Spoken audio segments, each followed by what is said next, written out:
ওরে, আমাদের সম্রাট দেখতে যে কি সুন্দর। ওরে যদি আমাকে একটুও পছন্দ করতো, আমি তো রানী হয়ে যেতাম।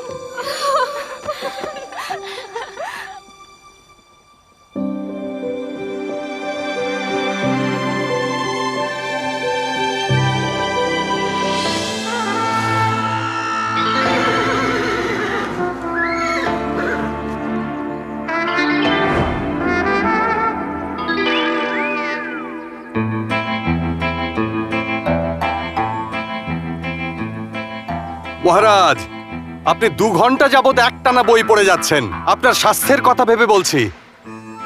আজকে আর পড়তে হবে না, এইটুকুই যথেষ্ট। যথেষ্ট না। একজন রাজা হিসেবে এই রাজ্যের প্রতি আমার অনেক দায়িত্ব। সেই দায়িত্ব থেকেই শিক্ষিত নতুন প্রজন্ম গড়তেই আমার পড়াশোনা। শুধুমাত্র নিজের স্বাস্থ্যের কথা ভেবে বিদ্যা চর্চা করা আমি কোনোভাবেই বন্ধ করতে পারবো না।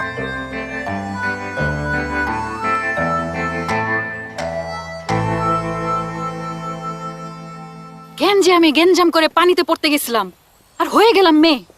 আর এখন কিনা আমি শুনতেছি আমি একটা হবু রানী। আমি তো বিয়েতেই বিশ্বাস করি না, আর আমার বিয়ে হবে রাজার সাথে।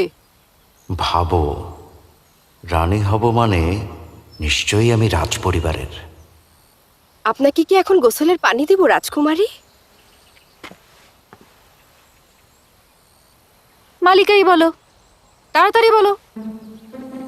জি মালিকা। আমি তাহলে হবু রানী, তাই না? জি মালিকা। আমি যা বলবো তাহলে তাই শুনবে। আগে ভালো না লাগলো এখন